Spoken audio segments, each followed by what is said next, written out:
Industrial development and the exploitation of these opportunities doesn't come together with a reimagination of the physical environment in which they are operating.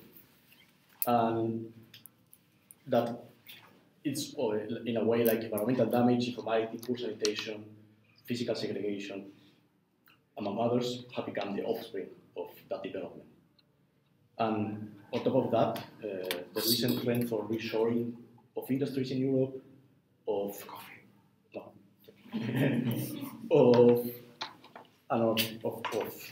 the geography, the shifting geography of offshoring has created this phenomenon which some analysts call like premature deindustrialization. Countries don't have enough time to grasp the benefits of industrialization, and they cannot solve their needs in housing or social and physical infrastructure, and they end up locked in a poverty trap.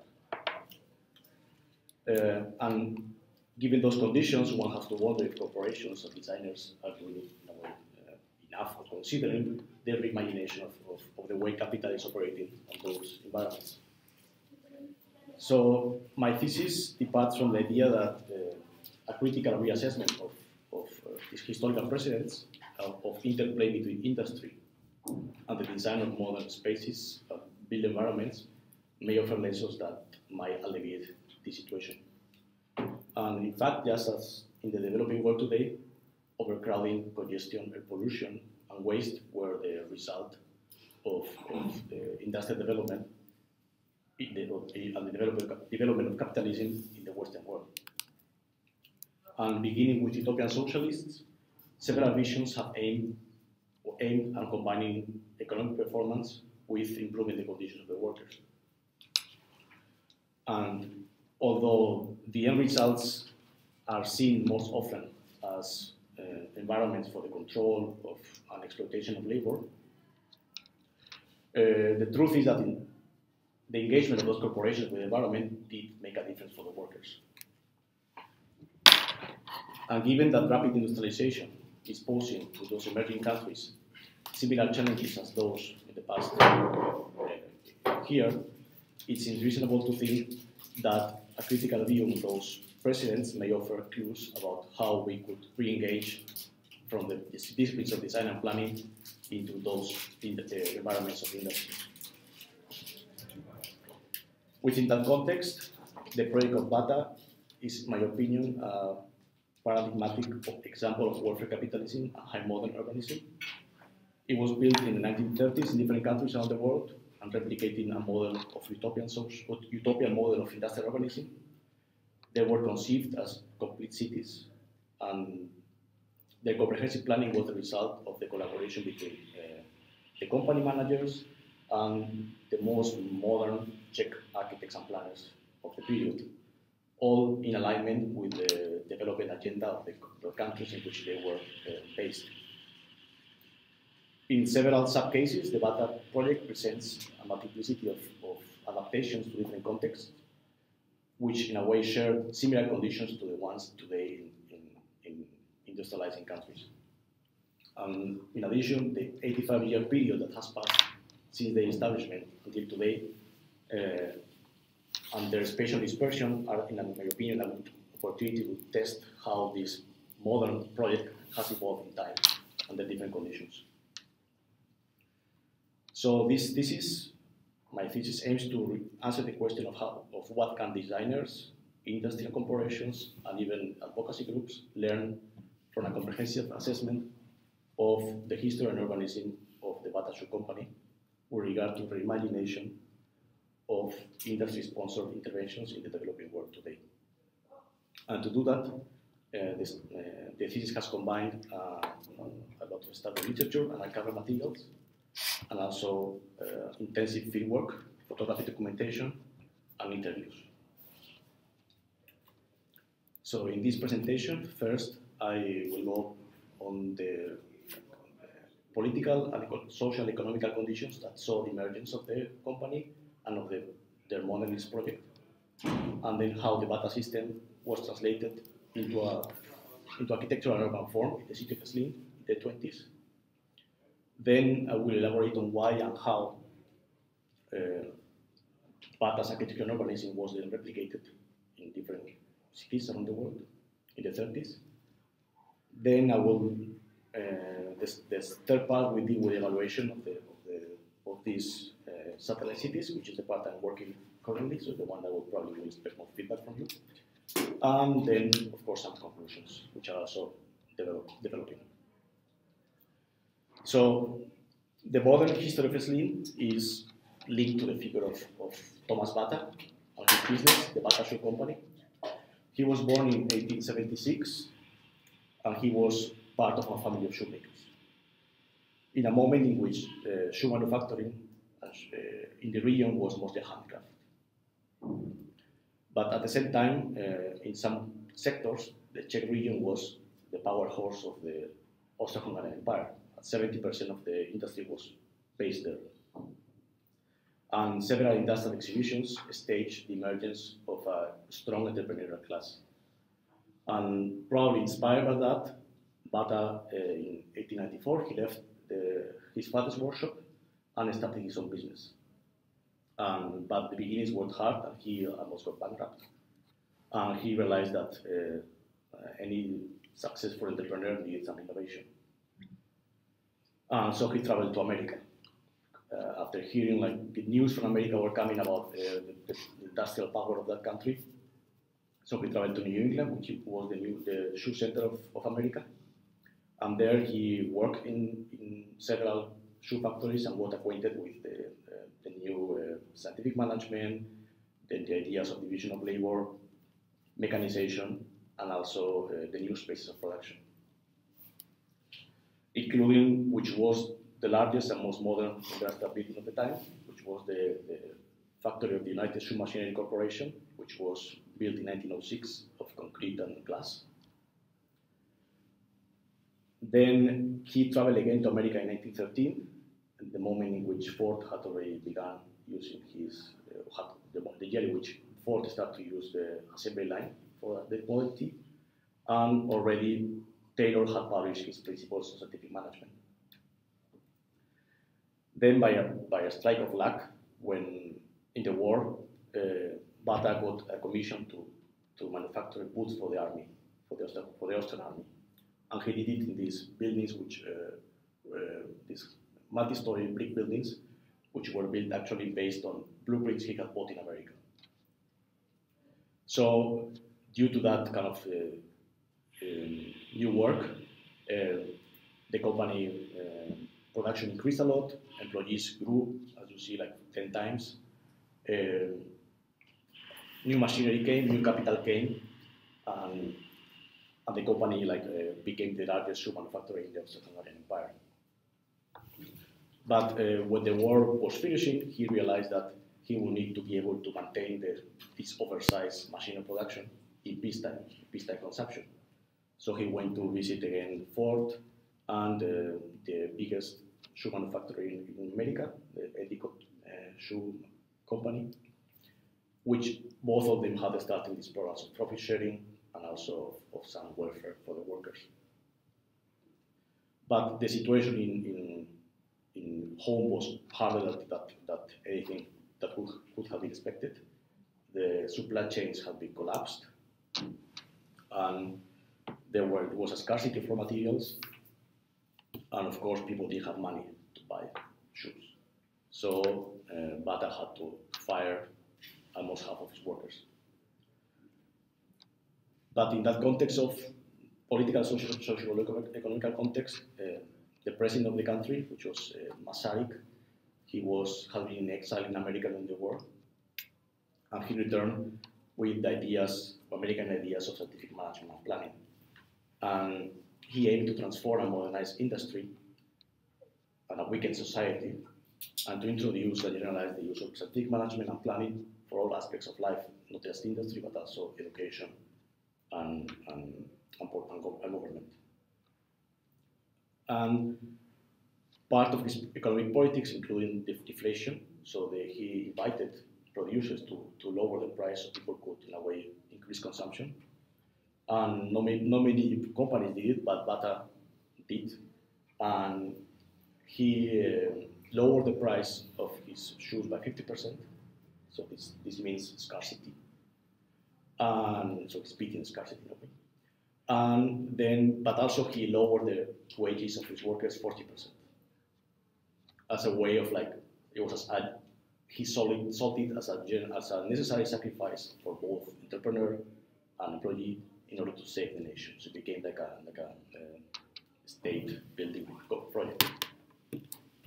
So with that, and with everything he learned in America, he introduced this system of management, which is actually studied in many business schools, and which is based in 5 elements, which is technology and standardization, workshop autonomy, profit sharing, welfare policies, and vertical integration.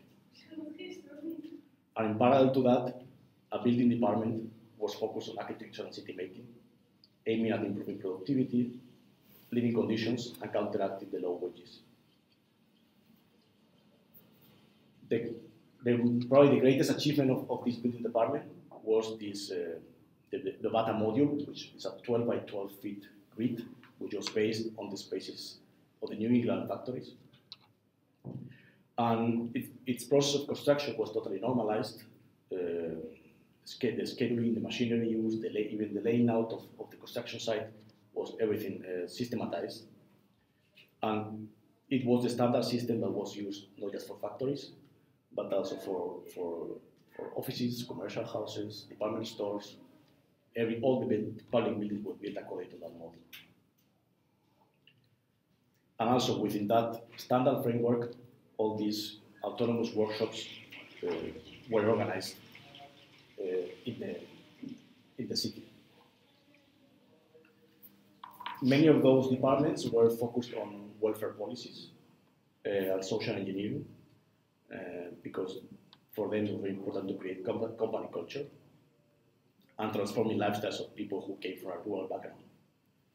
And so they wanted to foster good health, education, sport, and so the company built a hospital,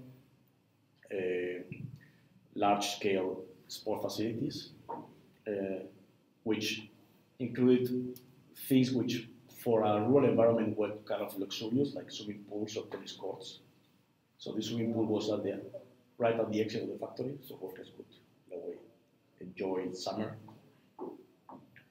And they built also a modern educational campus, which had primary and secondary schools and vocational schools and training schools, and even an art gallery, which in a way tried to this idea of modernizing in all senses the population. But also something which was also key for the idea of welfare was landscape and how the forestal landscape around Slim was integrated in the master plan,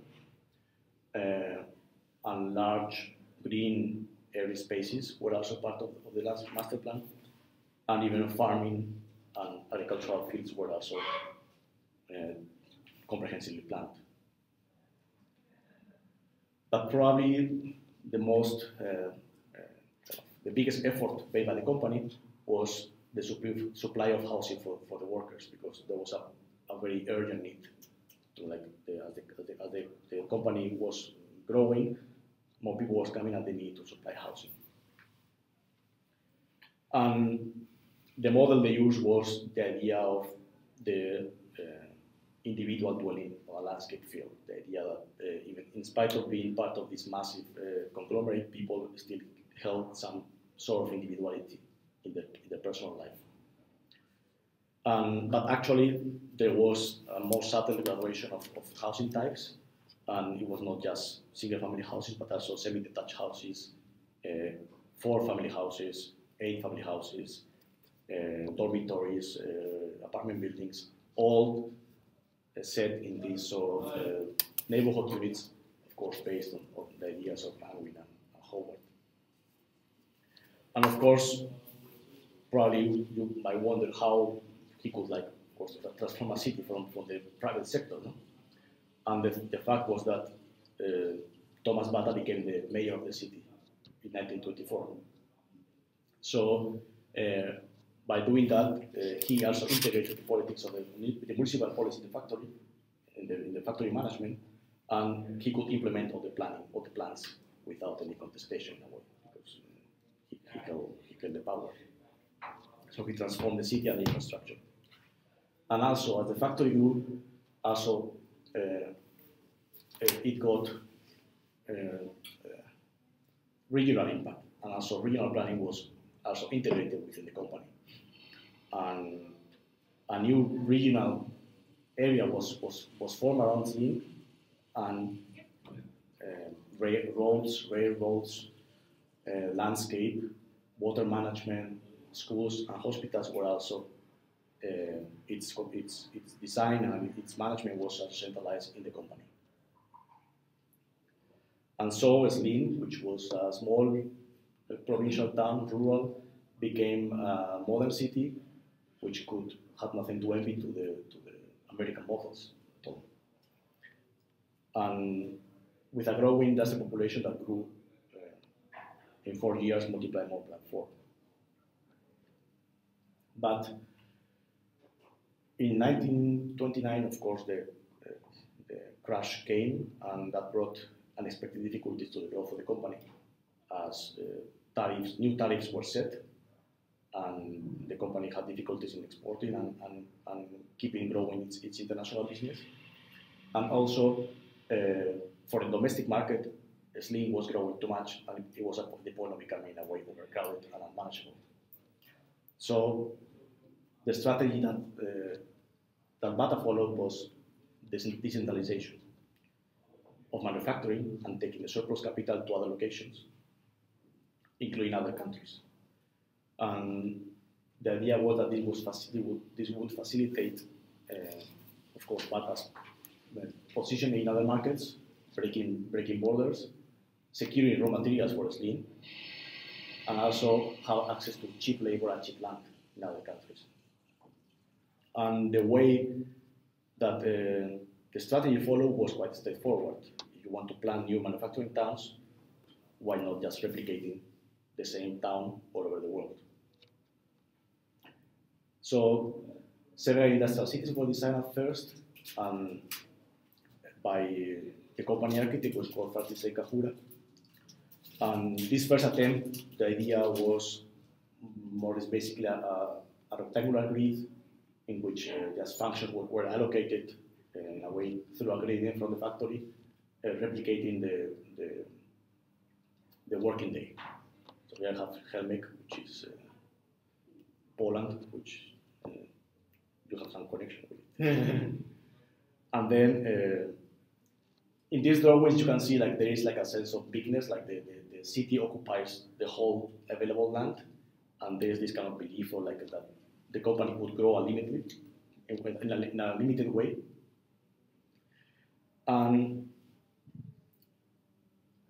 But in 1932, Bata dies in an accident. The director dies, and although one could think that all these plans would have stopped, his successor, his half-brother Jan Bata, was even increased the efforts of the company in city building, to the point of even inviting Le Corbusier to Slim, and he was commissioned to design the master plan for the regional area of Slim and a satellite city in France. And none of them were built because Le Corbusier's ideas on communal living were totally against Bata's ideas on individual living. But what happened was that as the cities, the construction of cities progressed, several problems challenged the original plans. Most of them had to do with a bad site planning. For instance, lack of drinking water, bad soil conditions, or poor infrastructural connections, and also downplaying social needs and local particularities. For example, this is Best here in the Netherlands, or Batavor, near Eindhoven. And in company documents, they explain how the location of the city was totally inappropriate for the ideas of the company. First, water was unsuitable for drinking. Then, at some point in the 30s, the closest train station was closed. So in order to send the goods that were manufactured, they had to go to Eindhoven, which was 12 kilometers away. Then also the proximity to Eindhoven difficulted to recruit new labor because Philips and the tobacco companies absorbed most of it. And also families complained that they didn't have any entertainment in the area, they were isolated. And also they even complained that due to the strong religious environment in that region, parents were taking the siblings' pay, so they could not save, which was a very important thing in the Bata ideals, or they obliged them to leave home, and they had to commute like 30 kilometers to work, in a way that was like reducing their stamina for work. Or then also in India, where construction was in a way a battle to dominate nature, because the site was a jungle. They had to clean the jungle. There were snakes. They had to also part of the site was flooded. They had to build dikes and water infrastructure to kind of create a new land available for the city. So, given those conditions, the company took a very pragmatic approach, and they decided that in order to avoid losses and unexpected problems, they had to create a manual to build a city, an ideal city. And they research. They set a team to research on that topic. So the architects studied lots of literature and built projects all around the world. Of course, Howard and Angwin and his methods of decentralization were there. Also projects by Krupp in Essen, Letchworth, Welwyn, Siemensstadt, Weissenhof, and also Lever and Cadbury. But they also include international projects, like Dutch cases. They mentioned Dudok's projects for Hilversum, and also Oostzaan, Nieuwendam, and Bettendorp, which is this one. And they even went to more radical approaches like Milutin-Sosgorod, and this idea of the assembly line urbanism, like with this totally planned occupation of the regions by industry. And so learning from this kind of trial and error process that they have done with the previous construction, and from studying the references, they developed successive versions of an ideal model for 10,000 people. And the design that was first developed was this, they call it organic left structure with a main green axis and diagonal roads that converge to it. And they lead to a social business center, which is that square which connects to the factory complex to a commercial street, which is called the Kaverstraat. So they keep kind of referring to some Dutch examples. And so in a way, all plans were updated. This is best before, and then all plans were updated to this new model, which was an universal product which had to be applied on a site which was to be a standard. So they set all the conditions that the site had to follow. The infrastructural connections, the topographical conditions, they had to control the flooding risk, the availability of resources, of raw materials, of construction materials, and also water, agriculture, and farming. But actually also they went beyond design issues. And for example, they included tips of how they should negotiate with political authorities about getting planning permits, demanding autonomy so the city could become a municipality in itself, and also facilitating work permits for the Czech instructors, and guaranteeing that the company could set its own educational system. They also had to deal with some organizational issues, like establishing a housing corporation, and the most important thing was making sure that some basic welfare and entertainment facilities were in place as soon as possible for the workers. And finally, they also had some strategies to gain the consent of the locals and the labor and the region. So they had to be in a way a good neighbor, and they had to respect the local customs and mentality, the religions. They needed to have a friendly relationship political and social authorities, teachers and priests, and in a way include them in the municipal councils, and also they had to offer to the whole region facilities that were not available. So in a way they want to become like a regional center of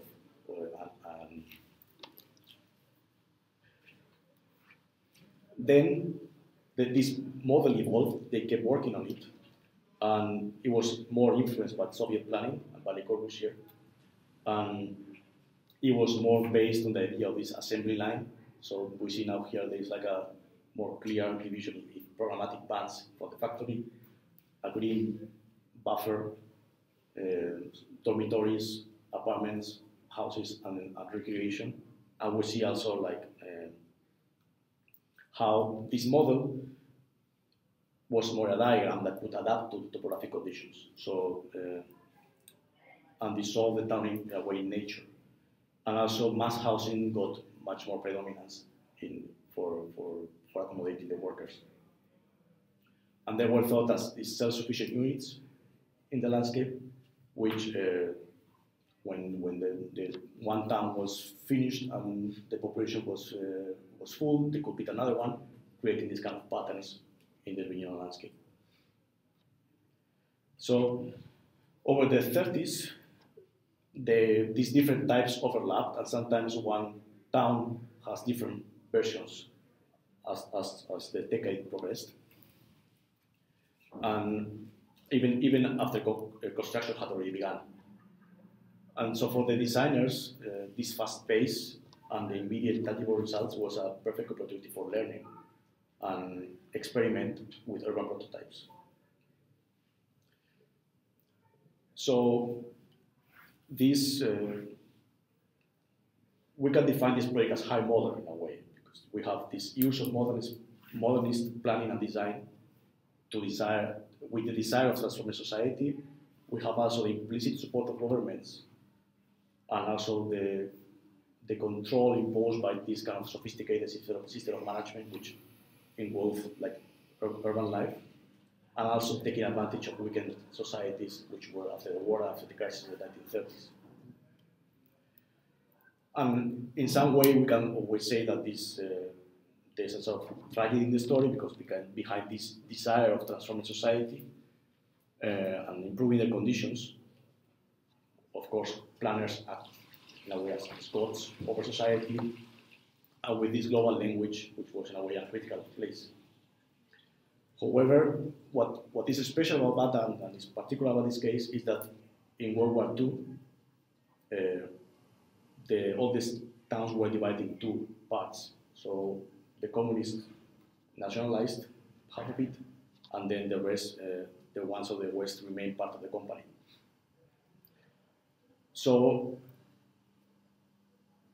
several decades after that moment, these 20 versions of this kind of perfected planned slim have lived different lives in unplanned paths, exposed to different realities and challenges over different contexts, and in most of the cases, in the end, without out of the influence of the company. So of course, the panorama which look from now includes some images of decay, and also towns which have become dormitory suburbs or urban fabric that have been transformed. But also the study of their lives allows to see different strategies for survival and the use of this legacy. And also it's possible to see what's the real legacy of this modernist project studied 80 years afterward. So for example, towns which were not focused on shoe manufacturing, which due to its vertical integration of the company, they produce also like other products. They have this know-how and technological advantage over others, and they have survived today. So, for example, the city which called Otrokovice, which was the first satellite town, was the home of the auxiliary enterprises of the company. So they produce rubber products and tires, bikes, even airplanes, and it was located in a very heavy junction of infrastructure, one of the most important corridors, rail corridors from Vienna to the north, a canal which was navigable, and a highway. So it has become an important logistics center. So this congestion was inefficient. The city has kept production, even in spite of being of the effects of the fall of the war in 1989, and they keep producing the same products that Bata used to manufacture there.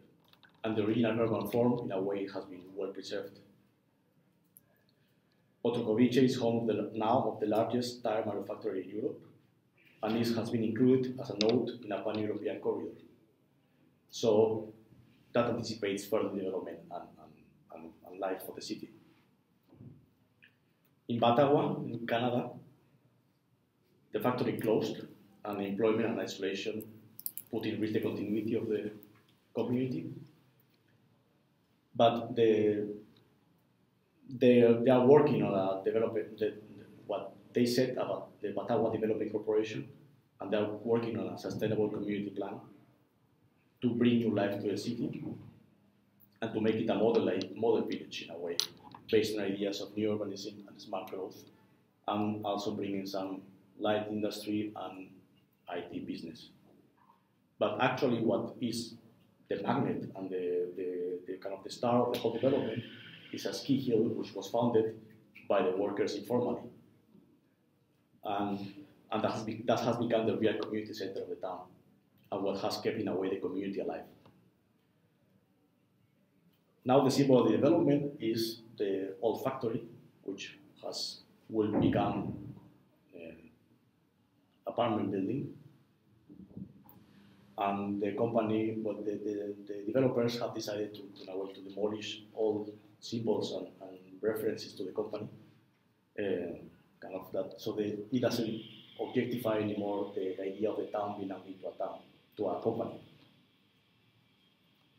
And probably the most interesting case for me is the case of India, which, in contrast to the European cases, the production of shoes of Bata still continues in Bata Nagar.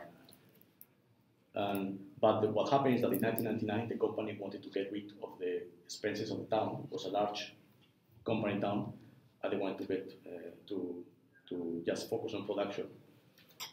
And they joined a real estate developer, and the idea was to build a new town on top of the old town.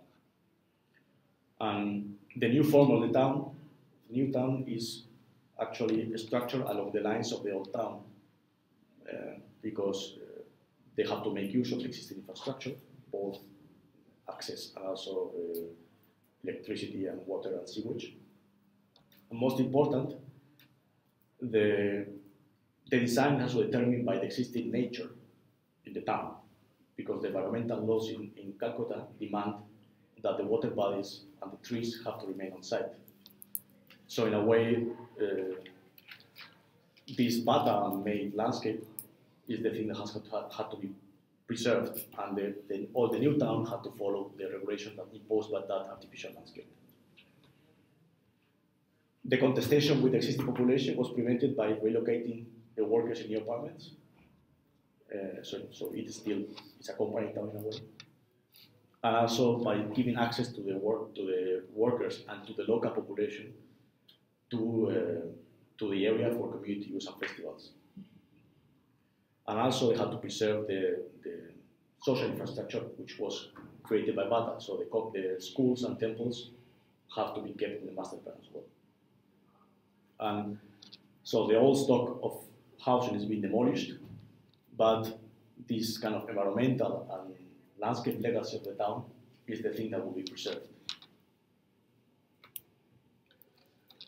So, in a way, the continuous search for an ideal industrial town that the architects of Bata took was inspired by the critical learning from past experiences and the feedback received from their own construction. all to find some balance between productivity and improved living conditions for the workers. The story of the 20th century, in a way, makes it difficult to evaluate the project, but in spite of that, the case of the satellite cities is extraordinary because, in the end, it proved that decentralization was a successful strategy for the company because the company still exists and it is still operated by the same family. For the company, building towns was not really a matter of charity, but was a social experiment and also a need because people was at the center of the growth. They need to keep people. And in my view, what is really unique about the case is that in its effort for reproducing this kind of efficient working environment everywhere, they exported also higher standards of urban landscape, housing, and urban infrastructure to a town in Switzerland and to one in India. And also, I think Bata, this case of Bata opens up the discussion on the idea of legacy for designers in these kind of industry-sponsored interventions to the concept of nature or of landscape, of infrastructure, and not just to buildings themselves.